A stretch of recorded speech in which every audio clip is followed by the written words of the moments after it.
शांति।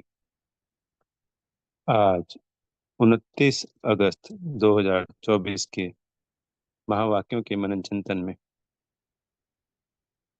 बाप दादा ने समझाने दी कि बच्चों, ये है पढ़ाई है। यहाँ हम पढ़ने के लिए आते हैं, चाहे हम सेंटर जाएं चाहे मधुबन जाएं। तो आंख बंद करने की दरकार नहीं, आंख खोल कर ही पढ़ाई पढ़ाई जाती है। तो परसों बाबा ने याद के लिए बताया था हमको कि हमें याद में बैठना होता है आंखें खोल कर। पर बच्चे भी कई बार, बाबा ने कहा कि भक्ति की आदत पड़ी हुई है। भक्ति में क्या करते थे, जैसे सत्संग में गए तो आंखें बंद करके बैठ रहे हैं, उसमें रमण कर रहे हैं, सुन रहे हैं। पर यहाँ तो बाबा ने कहा पूरा अटेंशन देना है। तुम्हें विचित्र बाप, जिसका चित्र नहीं है, जिसकी देह नहीं है, वो विचित्र बाप पढ़ा रहा है। तो अपने को आत्मा समझ उस विचित्र निराकारी बाबा से में पढ़ाई पढ़नी है। यानी सेंटर पे जब जाते हैं हम, तो दीदी को नहीं देखना है, बाबा बिंदी हमें पढ़ा रहा है, ये देखना है। अंदर तक जाएगी वो पढ़ाई, समाहित हो जाएगी आत्मा में, उसका स्वरूप बनने लगेगी आत्मा। ज्ञान का तीसरा नेत्र खुलने लगेगा।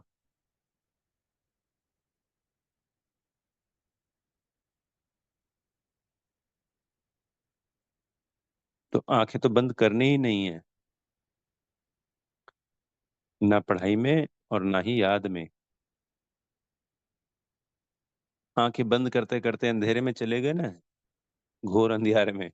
आंखें बंद करने पे क्या होता है, अंधेरा ही तो होता है। कहते हैं ना, उसकी आंखें खुली खुली रह गई। आंखें खोल के काम करो।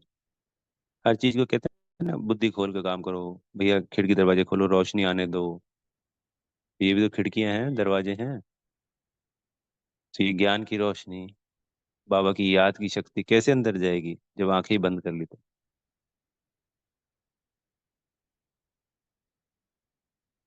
तो पूरा अटेंशन देना है और क्लास में आगे बैठना है।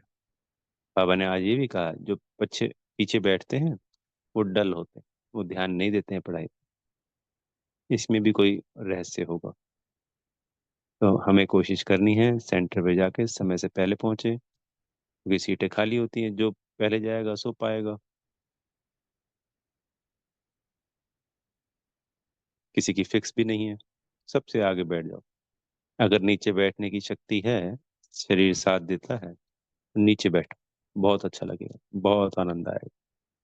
क्लास बैटरी ऊपर, देह भान गल जाता है, समाप्त हो जाता है।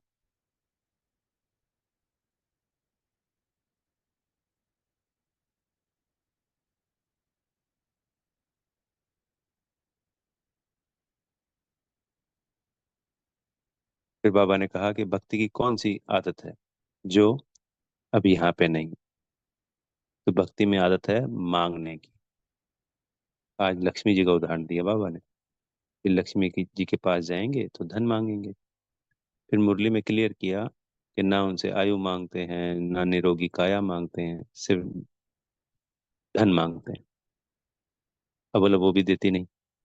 63 जन्मों में हमने जिन भी देवी देवताओं की या किसी की भी पूजा करी, क्योंकि अब तो तमो प्रधान हो गई भक्ति, मनुष्यों की पूजा, भूत पूजा, जीव जंतुओं की पूजा, पेड़ पौधों प्रकृति के 5 तत्वों की पूजा, अनेकों अनेक पूजा करने लगे। तो संसार में किसी भी आत्मा को कोई भी प्राप्ति होती है, वो सिर्फ शिव बाबा ही कराते हैं। और हम क्या सोच लेते हैं कि भाई हम जिसकी पूजा कर रहे हैं उससे हमें सब कुछ मिल रहा है। वो तो कोई शक्ति है ही नहीं, एग्जिस्ट करती ही नहीं संसार में, एक ही शक्ति है, शिव बाबा ही शक्ति है वो। तो बाबा ने कहा कि अब तुम्हारे मांगने की आदत खत्म हो गई, क्योंकि यहाँ पे हम बाबा से वर्षा ले रहे हैं, हम अधिकारी हैं। बच्चा जैसे अपने पिता के पूरा अधिकार होता है वर्षे का, ऐसे हमारा अधिकार है ये, हमें मिलना ही मिलना है। बस बाबा की जो श्रीमत है उसका संपूर्ण पालन करना है। इस श्रीमत के पालन में बेहद का सुख समाया हुआ है। बड़ा गहराई में मिलता है ये सुख। ये जल्दी से नहीं मिल जाता। वो सुख तो मिल जाएगा सत्युग में, तो हम चले जाएंगे, कन्फर्म है इसमें। जो अवज्ञा कर रहे हैं वो भी पद पा लेंगे, छोटा पद पा लेंगे, सत्युग में भी चले जाएंगे, पूरे 21 जन्म की भी प्राप्तियां कर लेंगे। पर अगर हमने यहाँ पुरुषोत्तम संगम युग पे बाबा की श्रीमत का सअक्षर पालन कर दिया चारों सब्जेक्ट में, फिर कुछ समय बाद कुछ पेपर तो आते ही रहेंगे, वो तो उसमें कोई डाउट नहीं है। पर उसके बाद जो प्राप्तियां हैं, इस संगम युग की प्राप्तियों की बात कर रहे हैं, सत्युग की प्राप्ति नहीं कर रहे हैं। वो अलग है, उस सत्युग से अलग है, वो अद्भुत है। बाबा से जो हमें प्राप्तियां मिलने वाली, क्योंकि उससे बाबा की दुआएं प्राप्त होती हैं। तो भगवान की दुआएं सबसे शक्तिशाली होती हैं। ये दुआएं ही हमारे को 84 जन्मों में, 63 जन्मों में खास काम आती हैं, क्योंकि उस वक्त दुआओं की ज्यादा जरूरत होती है। सबसे ज्यादा जरूरत कब होती है? द्वापर और कलयुग में तो होएगी ना जी। तो ये परमात्मा की दुआओं कमाने का समय है। बाबा से कुछ भी मांगना नहीं।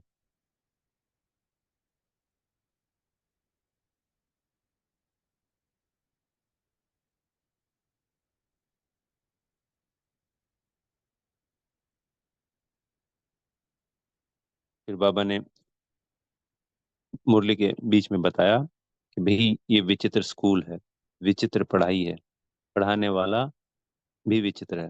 पढ़ाने वाला विचित्र इसलिए कि उसका कोई चित्र नहीं, बिना चित्र के है। विचित्र स्कूल इसलिए है, एक ही क्लास में पहली कक्षा का बच्चा भी है, उसी में 10वीं का भी है, उसी में बीए बीकॉम का, यानी कि जिसकी अवस्था बहुत ऊंची है वो भी वही है, महारथी, घुड़सवार, प्यादे सब एक ही क्लास में पढ़ रहे हैं। फिर उम्र का कोई तगाजा नहीं, 10 साल का बच्चा, 20 साल का जवान, 50 60 70 साल का बुजुर्ग, माँ, बेटी, बहन, भाई, चाचा, भतीजा, सब एक ही क्लास में है, दादा पोता। विचित्र स्कूल और विचित्र पढ़ाई, ऐसी पढ़ाई कभी पढ़ी नहीं पूरे कल्प में। सत्युग त्रेता में तो चलो जो भी पढ़ते होंगे वो फिर भी राइट होगा उसी समय के अनुसार। पर द्वापर कलयुग में तो जो पढ़ा वो रॉन्ग। आज शास्त्रों में जो पढ़ा वो सारा का सारा रॉन्ग। स्कूलों में पढ़ा वो रॉन्ग।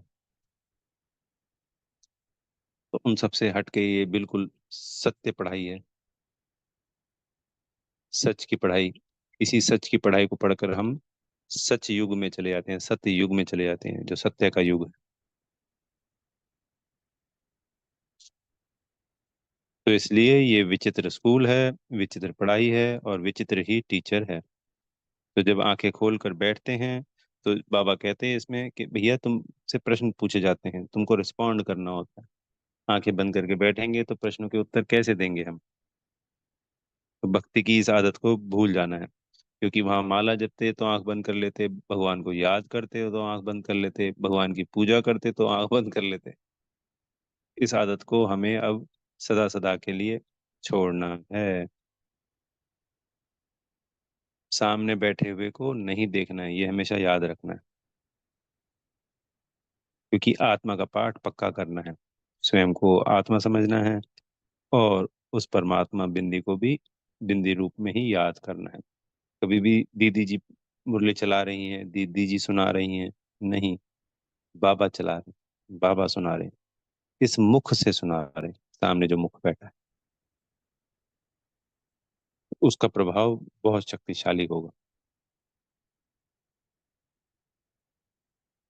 ये विचित्र पढ़ाई ही बिल्कुल सच्ची सच्ची पढ़ाई है। और इसी सच्ची सच्ची पढ़ाई से हम सचखंड सतयुग में चले जाते हैं, झूठखंड कलयुग से निकल जाते हैं।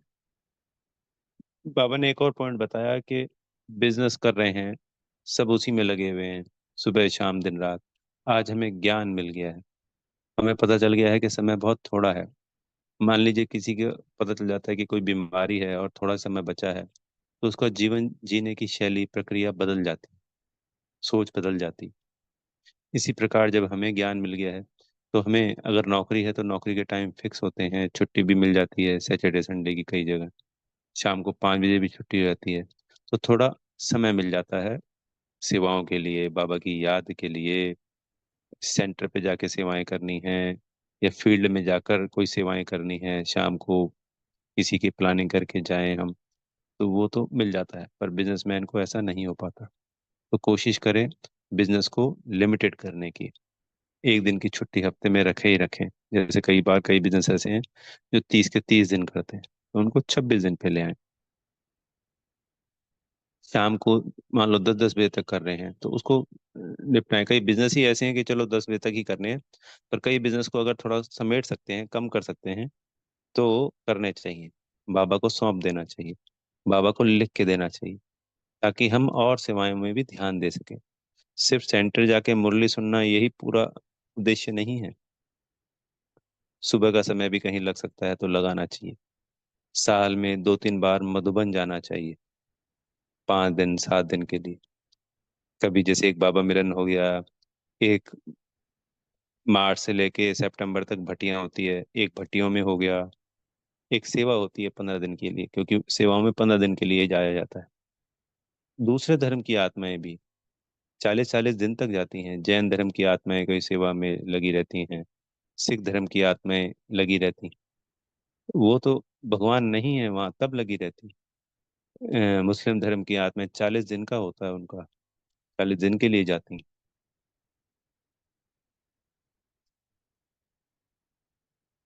तो क्या हम मधुबन पूरे साल में 30 दिन नहीं दे सकते? 30 नहीं तो 15 दिन नहीं दे सकते? अलग अलग समय पे एक साथ 30 दिन नहीं देने हैं। जैसे 5 दिन एक बार चले गए, 5 दिन एक बार चले गए। ऐसे भी तो घूमने जाते हैं ना। अगर 11 महीने कमाई कर लेंगे और पीछे अगर कोई संभालने वाला है, तो उसको मेंटेन कर सकते हैं। और बाबा अपने आप रास्ता निकालता है, और सब कुछ है, बाबा ने मेंटेन कर रखा है। बरकत बहुत होती है। पहले जितना कमाते हैं ज्यादा खर्च होता था। जब बाबा का बच्चा बन जाते हैं तो अगर कम भी कमाएंगे तो खर्चा बहुत कम हो जाता है। बरकत बहुत होती है उसके अंदर, बढ़ता बहुत है। कभी गौर करना, बाबा को सौंप के देखना, अपनी कमाई सौंप देना बाबा को सारी की सारी। तात्पर्य दिल से सौंप देना, ये नहीं कह रहे हैं कि सारा का सारा खर्च कर देना है हमको। यज्ञ में तो जो हम सेवा करना चाहते हैं धन की दिल से, वो तो करनी ही करनी है, अपनी सहूलियत के हिसाब से, अपनी कमाई के हिसाब से। बाकी की सारी कमाई दिल से सौंप देने की, बाबा ये आपकी है, जैसे आपको खर्च करानी है ऐसे कराओ। फिर बरकत देखो आप। तो समय निकालने की कोशिश करो, बिजनेस को लिमिटेड करो। समय बहुत थोड़ा है। मनसा वाचा कर्मणा सेवा करनी है, तन मन धन से सेवाएं करनी। यही एक अविनाशी कमाई है जो साथ जाएगी। पहले पता था, इस भक्ति में तो यही कहते थे भाई अच्छे कर्म कर लो, वही अच्छे कर्म ही साथ जाएंगे। पर अच्छे कर्म तो कितने समय, वो एक जन्म में ही खत्म हो जाते थे। यहाँ तो 21 जन्मों की कमाई है। और बाबा की दुआएं जो है वो 84 जन्मों के लिए है। और कमाई भी जो है अविनाशी कमाई, अगर एक्स्ट्रा कर ली तो वो भी द्वापर कलयुग में काम आएगी ही आएगी।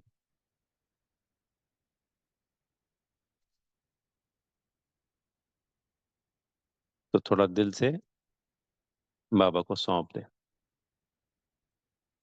फिर बाबा ने आज वरदान में समय के महत्व को जान, पास हो फर्स्ट आने वाली तीव्र गति के पुरुषार्थी भव।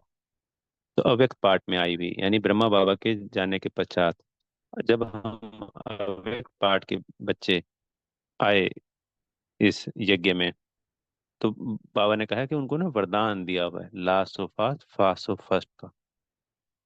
तो अब समय बहुत कम रह गया है। तो इस वरदान को स्वरूप में लाना है। कैसे लाना है? कि जो बाप दादा से हमें अव्यक्त पालना मिल रही है ना, वो बहुत शक्तिशाली पालना है। जो जितना बढ़ना चाहे आगे वो बढ़ सकता है। तो हमें अपनी तरफ से पुरुषार्थ तीव्र गति का करना। तो उसमें हमारे को पंख लग जाते हैं। ज्ञान योग धारणा सेवा चारों में पूरा फोकस करना है। मनसा वाचा कर्मणा, तन मन धन से लग जाना है। घर गृहस्थी को भी पूर्ण रूप से संभालना है। पर सब कुछ मैनेज होता है। जो बड़े बड़े बिजनेसमैन होते हैं वो 10-10 20-20 बिजनेस संभालते हैं ना। कई औरतों बहनों को देखो आप, संसार में जो चल रही हैं, स्कूल की जॉब, बैंक की जॉब, घर में बच्चों को संभालना, सब कुछ मेंटेन करती है। सुबह से 5 बजे उठेंगी, 4 बजे, और रात को 10 बजे तक लगातार सेवाओं में खुशी खुशी से लगी रहेंगी।